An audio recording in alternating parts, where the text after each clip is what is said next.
Bé, hola a totes i a tots. Anem a per la tercera sessió d'esta setmana, quinta sessió ja de modalitat batxillerat a distància de Nietzsche. Vaig a fer avui la classe més breu, perquè realment, a veure, les classes en el fons no són de 55 minuts, no? Entre que arriba tot el món, comentem coses i tal, i vaig a intentar fer-ho més breu avui, val? Per cert, suposo que haureu vist ja que han dit de manera més o menys oficial que selectivitat s'aplaçarà en principi de moment a finals de juny, principis de juliol. S'està tractant de prioritzar les classes per a batxillerat, s'està tractant, no, ens estan dient que per favor els professors que tinguin batxiller doncs, que li donen prioritat a aquestes classes. És evident, vos esteu jugant molt en este últim any, vos esteu jugant la nota per entrar en els estudis que voleu fer i tot això, i el que han dit clar també és que van a examinar-vos sobretot, no sé si és molt oficial encara o no, però bueno, se pretén no canviar el model d'examen, però sí que se vos examinarà en teoria dels continguts de la primera i de la segona avaluació sobretot, que serien els continguts que almenys poden estar més o menys segurs que en totes les assignatures haureu donat i hauran quedat més o menys clar en les classes presencials. Això en principi és el que s'està dient. De totes maneres, fins que no arribem a maig jo crec que no se pot parlar de res segur, però bueno, que estem tots un poc a la deriva de no saber molt bé com va això, però això jo penso que acabarà a distància. I si finalment acaben fent unes poques classes presencials, seran per a les assignatures que segur que cada persona té clar que va presentar-se selectiu com un poc per a fer i últim contacte o alguna així, però bueno, que no està molt clar. De totes maneres, jo el consell que donaria és curreu-vos molt esta última avaluació, intenteu traure molt bona nota en tot el possible, la gent va ser benevolent, els correctors de selectivitat jo crec que la mai seran benevolents, tenint en compte les circumstàncies que estem vivint enguany, per tant aprofiteu això, perquè jo penso que dins de tots aquests moments horrendos que estem vivint, doncs pot ser alguna cosa bona se traga de tot això, no? Encara que siga un poc lleig dir això, però bueno, que a vegades se diu, no hi mal que por mi no venga, pues pot ser a vosaltres d'alguna manera se vos puga afavorir en tota aquesta situació, no ho sé, però intenteu aprofitar al màxim doncs esta avaluació conforme s'està donant així a distància i que en guany selectiu pues esperem que siguin benevolents perquè, per això, perquè és que no n'hi ha una altra realment. I a veure què passa al final, però bueno. Vale? Aleshores, anem a veure... Us havíem quedat en el devenir, el ser devenir i mundo verdadero, mundo aparente, ¿vale? Ja havíem parlat prou d'això, de com havíem duplicat la realitat, com us havíem inventat un món a banda d'este perquè este és el devenir i el canvi mos assustava, ¿vale? I aquests filòsofos mòmia, dels que havíem acabat parlant en l'altra sessió, havien inventat doncs, un altre món, val? Sobretot, evidentment, en aquest sentit estaríem parlant de Plató, inventen un altre món que és doncs, el món perfecte. I aquest món perfecte és el món real, el mundo verdadero, ¿vale? Mentre que este nostre, en el que vivim, en el món sensible que diria ell, que era el món de les apariencias, pues això, és un món que realment doncs, existeix la imperfecció i no és de fiar, ¿vale? Aleshores, quedant-nos per ahí, l'apartat que anem a veure el 5.2, que és Nietzsche ante el llamado mundo verdadero, ¿val? Ante el llamado mundo verdadero platònic, és a dir, el món de les idees, l'altre món, el món del més allà, ¿vale? Anem a veure aquest apartat i així el que ens diu, doncs continuem un poc en la mateixa temàtica de l'apartat anterior. El que ens diu Nietzsche és, a veure, l'altre món, realment, evidentment, és un invent nostre, un invent d'aixòs filòsofs mòmia, d'aixòs pensadors que els assustava el devenir, els assustava el canvi i aleshores volien, d'alguna manera, sentir-se confortables, sentir-se còmodes, sentir-se a salvo, no? Diguem, i s'inventen aquest altre món, en el que res canvia, res varia, tot és immutable, eterno, tot això, ¿vale? I per tant, diu Nietzsche, això és fals, i aquests falsos transmundos que comencen en Plató, que comencem a parlar en Plató, són falsos i només existeix el devenir, ¿val? Només existeix el devenir, totalment, ja està, este món. ¿Vale? Mos diu, Ante esta insistencia de los filósofos por defender el parasimétrico de realidades y la prioridad del mundo verdadero frente al mundo aparente, mos diu Nietzsche, solo hay devenir, ¿vale? Subrayo això, mos diu, recordeu el que vam dir ahir molt important, la realitat la podem experimentar, però mai la podem conèixer. Dona igual quina font de coneixement estiguem parlant, ni per els sentits ni per la raó, és a dir, ni els empiristes ni els racionalistes en aquest cas tindrien per a Nietzsche raó, perquè ell diu, és que no podem conèixer la realitat, la podem experimentar, però no la podem conèixer.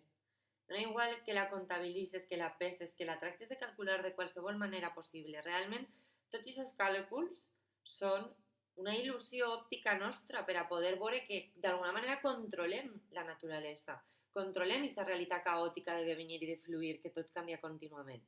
Però és una il·lusió. Ja està, val? No n'hi ha una altra. I mos diu així. Lo aparente lo puedo experimentar, pero lo verdadero no es más que una construcción de la razón. Subrayo eso, por favor. Diu, la razón no es más que una forma grosera y simplificada de lo inconsciente. Un elemento secundario que de ningún modo puede establecerse como el valor supremo de la existencia, ¿vale? Evidentemente. O sea, porque no existís en el fondo i ser suposat món superracional de coses que no canvien, de coses que permaneixen estables i tal, ¿vale? Y nos digo una cita así de Ecce Homo que diu el mundo verdadero y el mundo aparente, dicho con claridad. Y eso es muy revelador y muy importante. El mundo fingido y la realidad, ¿vale? És a dir, el món verdader del que ens parlava Plató és un món fingit, de ficció, un invent, ¿vale? Això digo jo que en les voltes que ho hem repetit ja, pues ja us haurà quedat superclar. I l'altre món, ese món sensible que era superdespreciable per a Plató i això, és el món real, és el món que tenim. El món on vivim, on ens desenvolupem, és l'únic món, el món real, ¿vale? No és un món d'apariències, ¿vale? Y aleshores nos diu, esos principis que veíem ahir, ¿vale? Que lo que permanece es superior a lo que cambia y la razón es el camino para descubrir y conèixer la realitat, nos dirà Nietzsche, això ho hem de substituir, ¿vale? Ni lo que permanece es superior a lo que cambia, el canvi no té res de roïn, ni la raó és l'únic mètode i l'única via fiable o consistent per arribar a conèixer la realitat. Nos dirà, ho canviem i diem, no hay ningún sentido, ¿vale?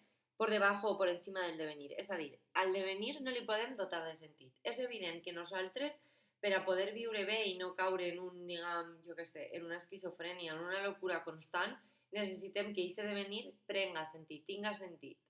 Però, evidentment, diu Nietzsche, i aquest sentit hem de tindre clar que molestem inventant perquè som criatures dèbils, criatures covards que no volem afrontar la realitat, que és una realitat totalment canviant. I com no ho podem afrontar, ens inventem aquesta manera de substantivitzar-ho tot, d'identificar-ho tot, de manera que tot ens parega permanent i estable. Però aquesta dotació de sentit no té res a veure en la naturalesa. El devenir no té sentit. ¿Val? Y no hay sentido alguno porque el devenir no da sentido. O sea, ese devenir y esa realidad no té ningún sentit, més allà del que tu vulguis donar-li a títol personal. Però no tindria un sentit que puguem descobrir-lo objectivament en la naturalesa o en la realitat, com vulgueu dir-ho, ¿vale? Mos diu, subrayeu això, punto y final al dualismo de realidades, ¿vale? O sea, ja no té sentit que dupliquem la realitat o que dupliquem el nostre ser en ànima, cos, no té sentit aquests dualismes, perquè diu Nietzsche, són tots un invent, ¿vale? Només n'hi ha una cosa que és el cos, només n'hi ha un món que és este i ja està, s'han acabat els dualismes, ¿vale? Mos diu punto y final. El mundo aparente solo tiene sentido con relación al verdadero, en relación al verdadero. Si este desaparece, aleshores ja no podem dir-li a l'altre aparent, perquè bàsicament el verdader no existís, per tant, ja només queda un món, ja no té sentit parlar del verdadero i de l'aparente. Lo mateix en el dualisme del nostre cos o lo mateix en el dualisme, diguem, epistemològic, encara que així no ens parla del dualisme epistemològic, i aquest dualisme de despreciar el coneixement que prové dels sentits a favor del coneixement que provenia de la raó, tampoc tindrà sentit, perquè Nietzsche ens dirà, i aquest dualisme tampoc, o sigui, només experimentem la realitat, no la podem arribar a conèixer, per tant, no tenim ni dos tipus de coneixement, ni dos vies, una millor que l'altra, per a conèixer la realitat, ¿vale? I després ens diu així, ¿vale? En base a este esquemeta que teniu així, que està molt bé, ens diu, de acuerdo con las convicciones nietzscheanas sobre la voluntad de poder y la vida, la construcción del mundo verdadero es síntoma de una vida descendente, de un hombre débil que necesita crear ese mundo que todos crean en él y que desprecien el otro para sobrevivir. Això subratlleu-ho, ¿vale? És el principi d'este paràgraf que comença en esta pàgina, ¿vale? La pàgina 32, subratlleu això y mos diu, més abaix, es la enfermedad lo que inspira al filósofo, pues el miedo al azar es un síntoma de debilidad, de servidumbre del espíritu. El ser humano ha inventado el mundo verdadero a su imagen y necesidad para mantenerse en la vida. Antropomórfico, ¿vale? O sea, le donem una forma antropomórfica y, como tal, propio del mito, incapaz de afrontar el caos del devenir tal cual, en su cambio y multiplicidad radicales, no ha dudado en falsear un mundo absurdo, inhumano, amoral y caótico, ¿vale? És a dir, hem falsejat este món, l'hem duplicat, a favor d'un món que no existís, però que ens agrada més perquè ens pareix que és molt millor, molt més fiable, molt més consistent i que ens dona més seguretat. ¿Vale? Això espero que s'estigui entenent tot, ¿vale? Subratlleu això que acabo de llegir. I res, així ens repeteix un poc aquesta idea, ¿vale? De que hem negat precisament la realitat, el més verdader, ho hem negat per complet. ¿Vale? Hem estat creient durant tota la història del pensament en aquests dualismes, hem prioritzat precisament aquest món verdader que no existís i tot això, ¿vale? O sea, mos repetís constantment un poc aquesta idea, ¿vale? Y así teniu en este esquema lo de los filósofos momia, dupliquen mundo verdadero, mundo aparente, mundo verdadero es una fábula y el mundo aparente es el mundo experimentado, és el nostre món, el món sensible, ¿vale? Feu una clau al costat de l'esquema, com que això és important, que és l'esquema de tot aquest punt, ¿vale? I ara passem a la crítica que fa Nietzsche al mundo metafísico, ¿vale? La crítica Nietzsche al mundo metafísico, evidentment, en el títol ja mos ho diu tot, ¿vale? El mundo metafísico és aquell que està més allà de la física, és aquell que no podem experimentar, que no podem veure, és a dir, el que estem parlant fins ara, no? I ese món, i ese falso trasmundo que s'havia inventat Plató, que havia agafat el cristianisme i que l'havia perpetuat. I penseu, ara ve un punt molt important i que d'alguna manera ja us vaig parlar una miqueta quan us vaig donar la fotocòpia de Verdad i Mentira en sentido extramoral, que és esta fe que tenim en la gramàtica, esta fe que tenim en el llenguatge que ens fa creure en aquest món de substàncies fixes, estables, que no se modifiquen, per culpa del llenguatge, ¿vale? Per culpa del llenguatge que d'alguna manera estem utilitzant i hem inventat precisament per a simplificar el nostre món, ¿vale? Anem a veure com així el que ens diu és que hem simplificat d'una manera salvatge el món, de la manera en què, per exemple, li diem peix a una muntona d'espècies que viuen en l'aigua i que res té que veure, per exemple, un pez espada en un caballito de mar. Però a les dues coses li direm pez, no? El mateix que àrbol. Anda que no n'hi ha espècies distintes d'arbres que pràcticament podríem dir que n'hi ha que no tenen res a veure. Algunes coses sí, evidentment, la base, però bueno, que són molt diferents, però els hem simplificat fins a tal punt que són capaços d'estar parlant de mils i mils d'espècies distintes que se diferencien moltíssim en moltes coses i en canvi les aglutinem totes en un únic concepte, les aglutinem totes i diem totes aquestes són un arbre. I ahí veiem, ja és com pràcticament com si veiem només una cosa, dona igual que estigués veient no sé, qualsevol tipus d'arbre, un oliver, que un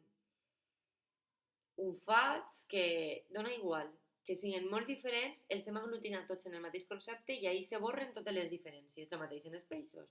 Que estigues veient el caballito de mar, que estigues veient un pez espada, un tauró, que estigues veient el que siga, o sigui, els hem aglutinat a tots en un mateix, igual que els éssers humans, evidentment, diem ésser humà, i anda que no hi ha diferències entre uns i uns altres, no? Aglutinem la realitat de manera que ens sembla això, molt igual tot, però d'una manera ja pràcticament inconscient, la manera en la que hem simplificat la realitat i que ens sembla que és això, super simple, però a través de què? A través d'aquesta falsetat de la gramàtica, d'aquesta fe en la gramàtica, ¿vale? Subrayeu això perquè ens diu la principal herramienta que ese intelecto emplea para lograr el mundo que siga apto para la vida fatigada, ¿vale? Ho teniu ahí, mos diu, es el lenguaje. El resultado de siglos de lenguaje tiene como consecuencia la dificultad de percibir el cambio, ¿vale? O sea, avui en dia ja no seríem conscients de que les coses canvien. De fet, per nosaltres tot és prou igual, tot pràcticament un dia darrere d'un altre són pràcticament iguals, no n'hi hauria ningú tipus de cosa que ens estranye que digues, ostres, que diferència això d'ahir a avui. No, per què? Perquè gràcies o per culpa de la gramàtica, depèn de quin punt de vista ho vegem, ens sembla que és tot més o menys igual, ¿vale? Que no varia. Ens diu, el resultat de siglos precisament és això, creure en que res canvia, subrayeu, la fe en la gramática permite creer en el mundo verdadero. El lenguaje llena la realidad de sustancias, sujetos, causas, efectos, identidades que en ningún caso experimentamos. Permite una metafísica popular, pues entre paréntesis de la metafísica popular, cristianismo, ¿vale? Elaborada intelectualmente, que trabajada por los filósofos momia acaba elaborando los mundos metafísicos, ¿vale? Y después nos posa así el ejemplo, pues igual costa ejemplo, ¿vale? Lo del rayo, que está, bueno, és un exemple que se veu prou clarament a què se refereix Nietzsche en això. Ell mos diu, imagineu una nit de tormenta, ¿vale? I esteu mirant el cel i veu un rellamp, ¿vale? Mos diu, si nosaltres de repente diem, ostras, el rellamp brilla, ¿no? I així en el llibre mos posa aquest exemple, no? El relámpago brilla. Què estem fent? Duplicar la realitat. És a dir, tenim la substància rellamp que causa un brillo, mos diu. I hem duplicat la realitat falsament, perquè diu, el rellamp és el brillo. No n'hi ha dos coses distintes. No n'hi ha una cosa que siga la causa, que és el rellamp, i una cosa que siga el efecte d'aquesta causa, que és el brillo. El rellamp és brillo. No se pot duplicar aquesta realitat. No podem dir el relámpago brilla. Porque la realidad no son dos sustancias diferentes. És a dir, aquesta duplicació de la realitat és pràcticament absurda, però nosaltres l'hem agafat tant com a pròpia, tant com a autèntica, que per a nosaltres, evidentment, la causa del brillo que fa el rellamp és el rellamp. I ja veiem dues substàncies completament diferenciades ahí, el rellamp i el brillo, ¿vale? I en això ens diu, la experiencia solar no puede separar el relámpago del brillo, ¿vale? És a dir, si nosaltres ho experimentarem sense que ningú ens haguera ensenyat la gramàtica, ningú ens haguera ensenyat els conceptes, si nosaltres veiem de moment un brillo en el cel, no? Una nit ahí de tormenta i veiem el brillo en el cel, i aquesta experiència originària, sense tindre llenguatge, val? Per a nosaltres seria brillo llevant, no diríem el relámpago brilla. No veuríem una causa i un efecte o dues substàncies distintes. Estaríem veient un brillo i ja està, val? Bé, després ens diu que Hume, val? Recordeu David Hume, diguem que el filòsof més important de l'empirisme, no? el que més estudiem quan estudiem empirisme, és el que dia, per exemple, criticava la idea de la causalitat, ¿vale? El principi de causalitat. Nosaltres posem a calfar un perol d'aigua al foc i esperem que l'aigua s'acalfe.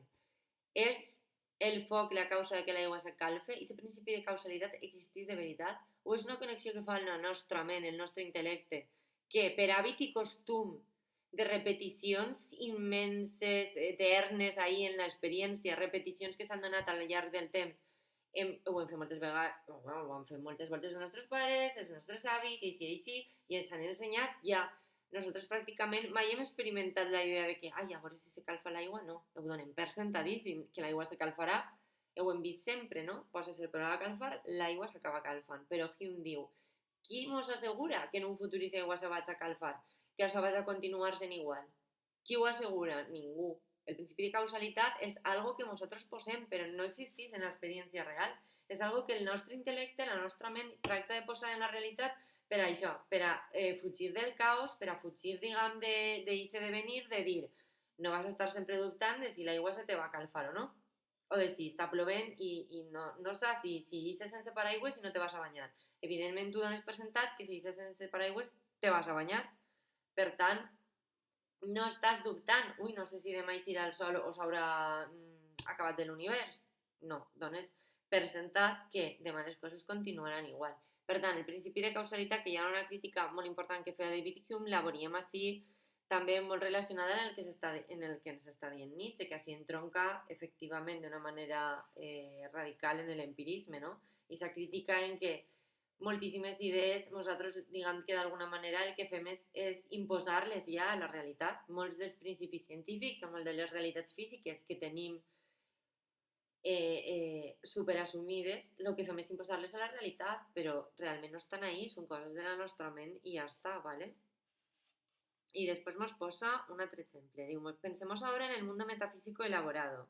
Descartes intuye que se piensa y su intelecto consigue así una primera certeza metafísica, verdad indudable, ¿no? Lo de pienso luego existo, el cogito ergo sum.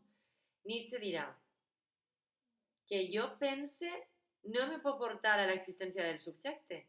Com sabem que la que pensa sóc jo? Com sabem que no som un cervell en una cubeta connectat a un ordinador en electrodos i que ens estan fent creure que aquesta realitat és real, però en el fons això no és real? Ni siquiera sóc jo la que ho pensa, és un megaordinador que ens està fent creure a tots que aquesta realitat és real, però no és real. Com ho anem a saber? No? I ahí pues, fem referència a tot el que hem vist del capítol de Black Mirror de San Junípero, Matrix o altres pel·lícules, coses que m'han anat tractant enguany respecte a això, no? Com podem assegurar que aquesta realitat existís?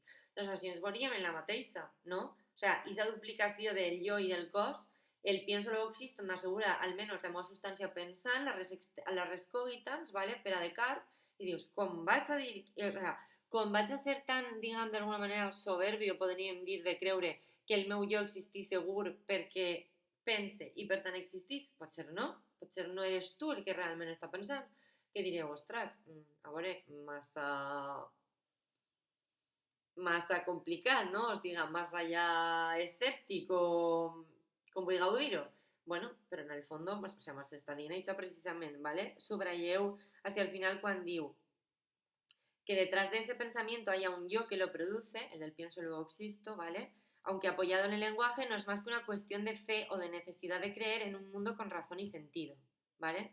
Si Descartes no hubiera tenido miedo al devenir, nunca hubiera realizado tal descubrimiento. ¿Quién me dice que yo soy el que piensa?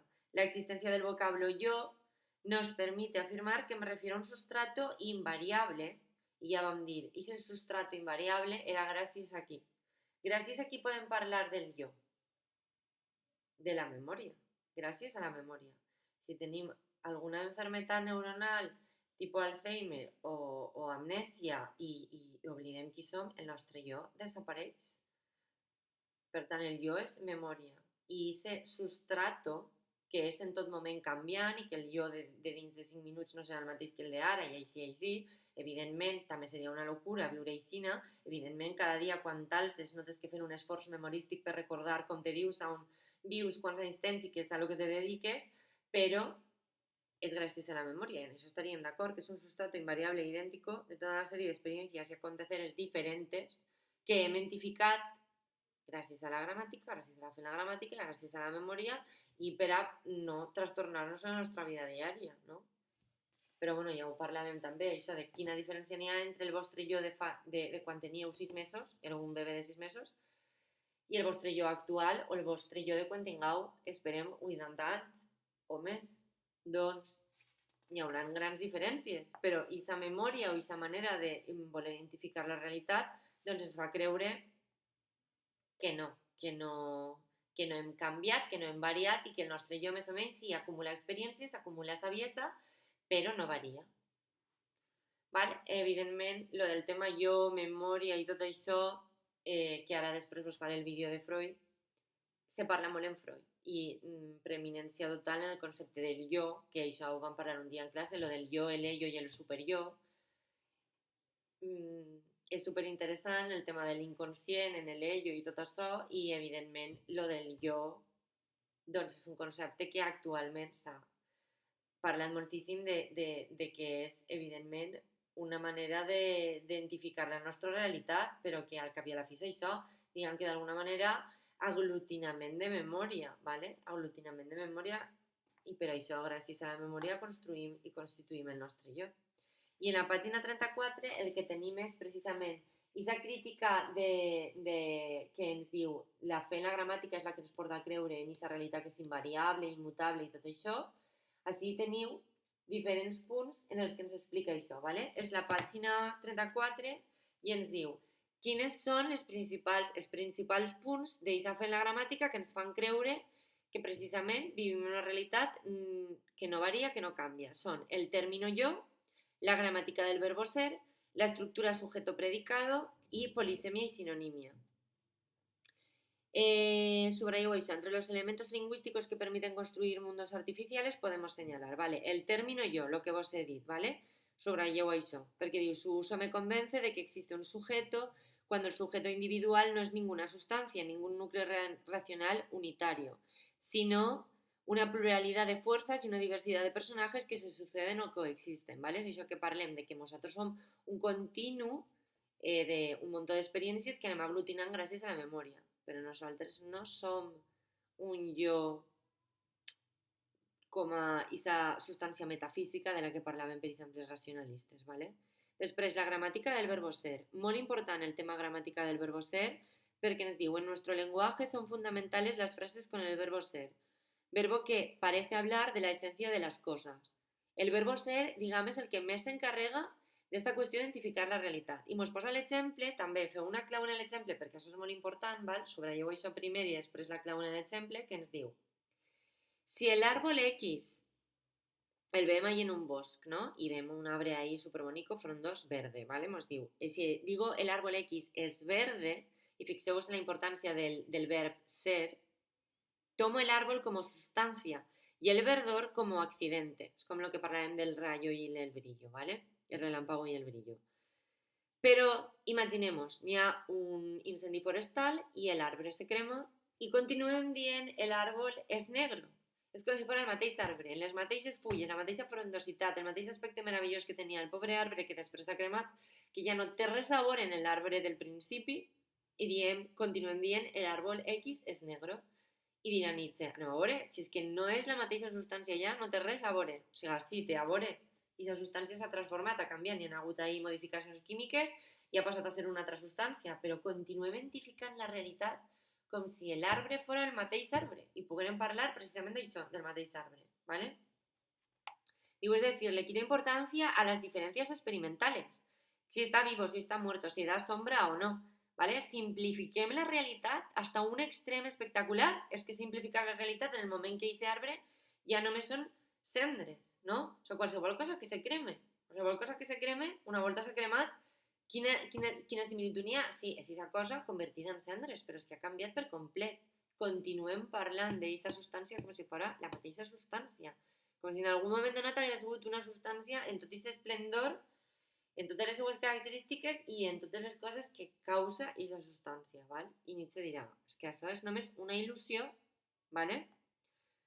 Y la hago permanente. Es el mismo árbol, el árbol X, me cuesta captarlo como aconteceres diferentes porque la estructura gramatical se entremete en mi percepción y me permite creer en la esencia de las cosas, ¿vale?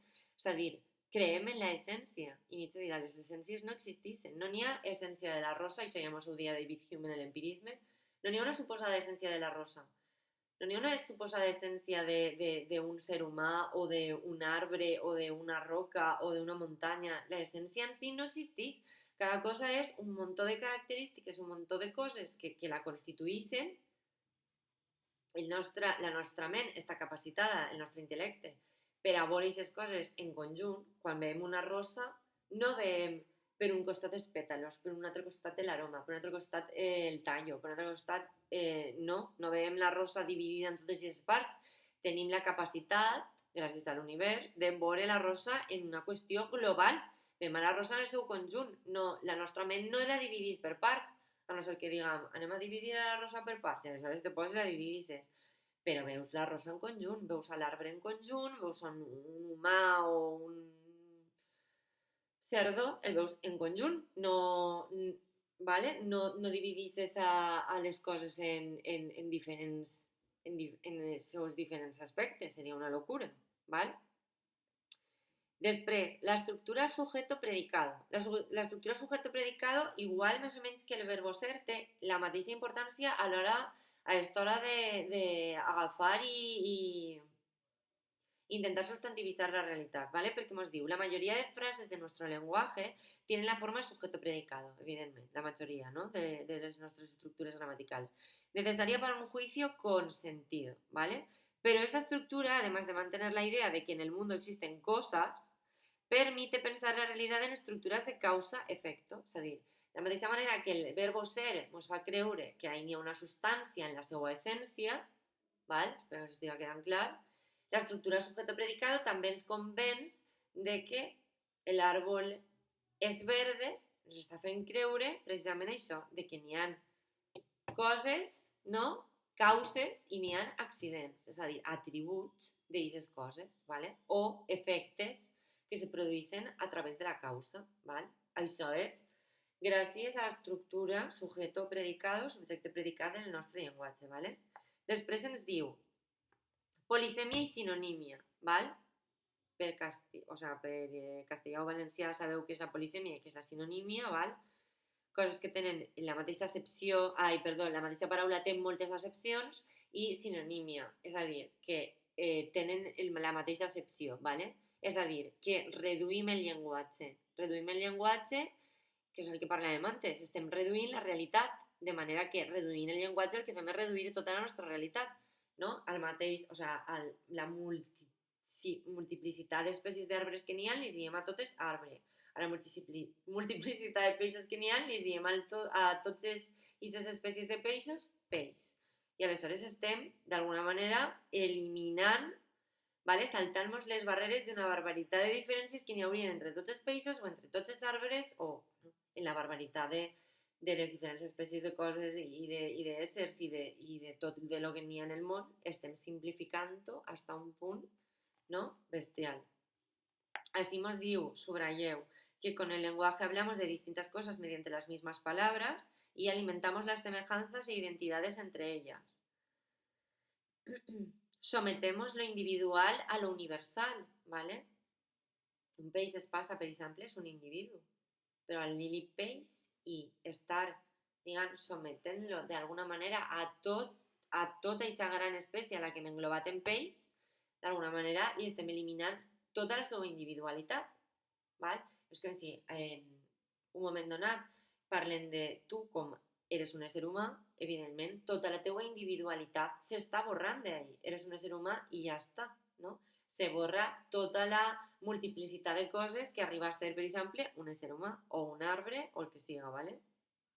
Subrayeu, nos diu, aglutinamos aconteceres muy diferentes acogiéndonos a similitudes marginales e ignorando grandes diferències, ¿vale? És a dir, n'hi ha similituds, sí, no totes són marginals, però n'hi ha moltes grans diferències que mos saltem, que eliminem en esa manera de simplificar la realitat hasta ese punt, ¿vale? Pues digo, así por ejemplo llamamos al pez espada y al caballito de mar, como si participaran de una sustancia común.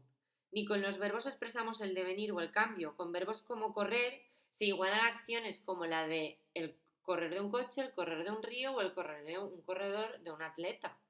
És el mateix quan corre l'aigua d'un riu que quan corre un cotxe, que quan corre un atleta? No és el mateix correr, però el mateix verb serveix per a referir-nos a tots aquests tipus superdiferents de correr, no? Aleshores, ahir també, com podeu comprovar, la barbaritat de simplificació que s'està fent en aquesta mateixa acció, en aquest devenir superdiferent que serien aquests diferents tipus de correr, ¿vale?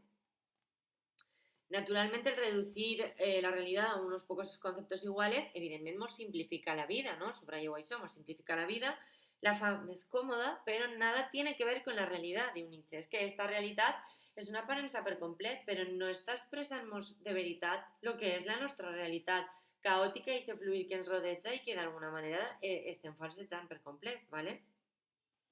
Diu, esto es una opción vital, falsecharéis en la realidad, ¿vale? La opción por un determinado modelo de vida, la del metafísico, una especie improductiva fatigada de la vida, ¿vale? I per últim, ja en este punt, pàgina 35, nos diu, subratlleu, una filosofía que intenta hablar del devenir tendrá que violentar la metafísica popular con un nuevo estilo, un nuevo lenguaje, que ja vam parlar d'això, no? Ell utilitzarà una terminologia que tracte de trencar en lo conceptual, que tracte de ser no conceptual, i recordemos, bueno, sí, això ja ho hem, lo que hem vist en l'apartat 1, Y digo, subrayeu, de forma similar a como lo hiciera el empirismo de Hume, Nietzsche pone en entredicho todo el mundo metafísico creado por Occidente y lo reduce a palabrería hueca, ¿vale? Mediante la razón lógica y el lenguaje gramatical, el mundo reduce su complejidad, se vuelve más calmado, más sosegado, ¿vale? Hasta ahí este punt, d'acord? Bueno, si teniu dubtes pregunteu-me, per favor, i bé, espero que hagi quedat més o menys clar aquesta idea, no? De que mitjançant, sobretot, la gramàtica, la manera que tenim d'utilitzar el llenguatge, sobretot, idea del jo, el verbo ser i l'estructura sujeto-predicado, com anem simplificant la realitat, ¿vale? Com anem fent que la realitat parega doncs, molt més simple, fixa, estable i ens fa creure en un món doncs, molt més tranquil, no? Que ens dona molta més seguretat. Això és el que critica, evidentment, perquè diu és que hem falsejat per complet la realitat. Val? Doncs per a la setmana que ve ja continuarem en el perspectivismo, ¿vale? La verdad como perspectiva y como interpretación, ¿vale? Perdó, perquè primer és la interpretació i després el perspectivisme i continuarem en això, val? D'avui, doncs, el resum de lo que vos he explicat i després m'agradaria que me fareu una xicoteta reflexió en una línia o dues línies, doncs, si esteu d'acord en esta visió que té Nietzsche, recordeu que era filòleg, per tant, moltes de les coses que anem veient en la seva filosofia són estudis que provenen, com el mètode genealògic i tal, té un origen, evidentment, en els estudis de filologia, val? I si esteu d'acord en ell quan diu que hem falsejat la realitat mitjançant el llenguatge, que la simplifiquem molt, si de veritat penseu que si no vos hagueren ensenyat ningú llenguatge, tipo lo de los niños salvajes estos que hem trobat alguna volta doncs, per ahí, per circumstàncies doncs, d'alguna guerra o això, i de repent se troben algun xiquet que ha conviscut en llocs o això, en els boscos o això, i que no són capaços ja d'aprendre un idioma i això, penseu que la seva realitat és igual que la nostra realitat? És a dir, tenen la mateixa perspectiva de la realitat, per dir-ho d'alguna manera, o veuen una realitat totalment caòtica canviant això, ¿vale? Reflexioneu això un poc i bé, ens veiem en la pròxima sessió.